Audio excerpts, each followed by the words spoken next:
The train rattled along the tracks as Emily stared out the window, her fingers clutching a small leather journal. Her reflection gazed back at her tired eyes. Soft waves of chestnut hair tied back loosely, and a faint crease of worry that never seemed to leave her brow.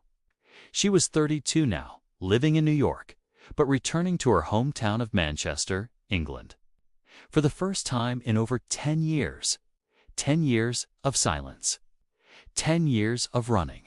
She glanced down at the journal. In her hands, her mother's place. It was the last thing Emily had received before her passing. A letter. Mailed by a neighbor who found it among her mother's belongings. She hadn't even known her mother had died. The last time they spoke. Words had been sharp, voices raised, and Emily had walked out, determined never to return, as the train approached the town station. Her heart pounded. Every inch of the old place carried memories both good and haunting. The cobbled streets, the red brick houses, the church bells, the park where she used to play with her sister Sophie. That was all before the accident. Before guilt crept in like a cold fog and never left. The station was quiet when she arrived. A cab took her to the old neighborhood.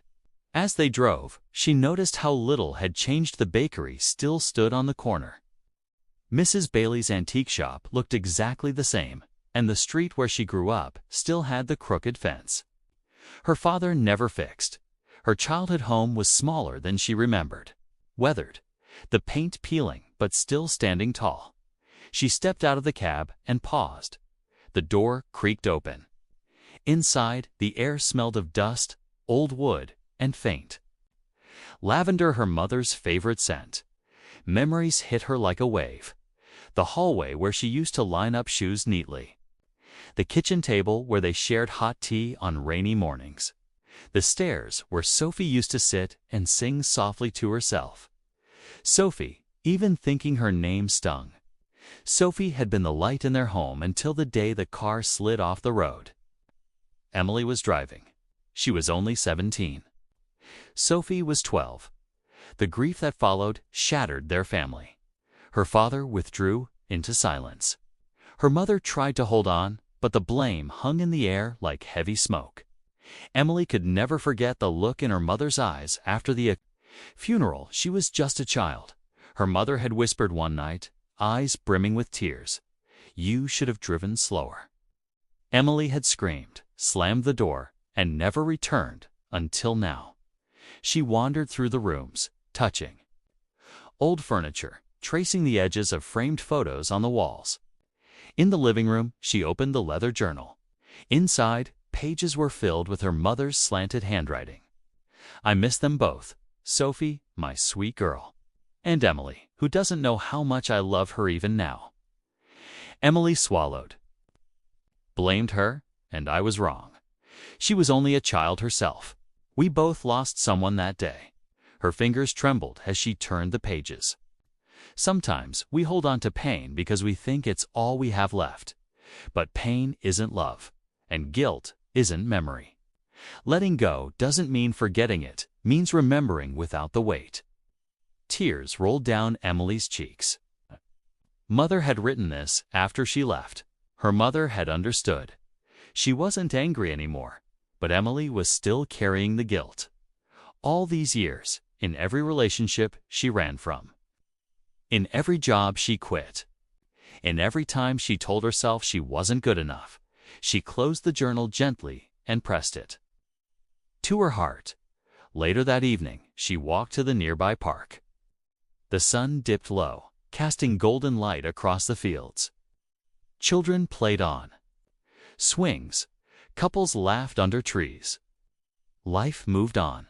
She sat on the bench beneath the old oak where she and Sophie used to sit and share secrets. Ah, young girl with freckles and curly red hair skipped by, turned, and smiled at her. "Hi, hi," Emily said softly, her heart warming. "You okay?" the girl asked. Emily nodded slowly. "Yeah, I think I will be." The girl beamed and ran back to her mother, who stood watching kindly from a distance. Sometimes strangers could offer more comfort than the people we knew. Or maybe the universe just sent us reminders, small, unexpected moments that whispered, "You're not alone." As twilight settled, Emily stood and whispered to the wind, "I'm sorry, Sophie. I love you, and I'm ready to let go." The next morning, sunlight streamed through the curtains of the old bedroom Emily hadn't slept in for over a decade. It was once painted sky blue, with stickers of stars still clinging to the ceiling. She had left it untouched when she stormed out of this house at 17. And now it felt like opening a time capsule, except the air was heavy with things unsaid. Her mother's journal lay beside her on the bed. She opened it again, scanning through the pages slowly. Healing isn't a moment, it's a series of choices.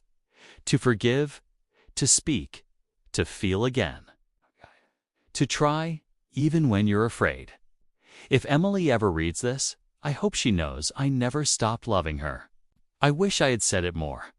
I wish I had held her longer. Emily's throat tightened. For years, she had carried the belief that her mother hated her. But the truth had always been buried under silence and sorrow. She got out of bed, made a cup of tea in the quiet kitchen, and stared out the window as the morning unfolded. Today felt different, like the first day of something new. That afternoon, she visited the cemetery.